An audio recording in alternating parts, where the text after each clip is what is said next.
turim tą bendruomeniškumą, tokią gerą savijautą darant kažką kartu. Todėl, kad mes esame visi bendrai susiję ir jeigu tau gerai, ir man gerai. Jeigu tau blogai, ir man blogai. Kažkokia prasme. Ir dabar labai norėčiau padėkoti iš tikrųjų mūsų partneriams, be kurių nieko negalėtume mes iš tikrųjų padaryti.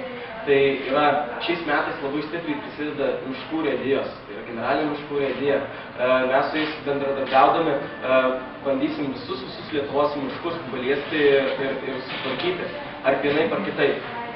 Tam, aišku, reikės kiekvieno savanorio, tai dėl to kviečiame visus prie mūsų registruotis www.mesdarom.lt ir taip būtum ne vien tik tais dalyviais, bet ir organizatoriais, savo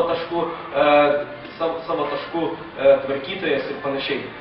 Organizuosim tą akciją visoje Lietuvoje, dėl to bent kuri organizacija, bent kokia institucija iš tikrųjų labai laukiama.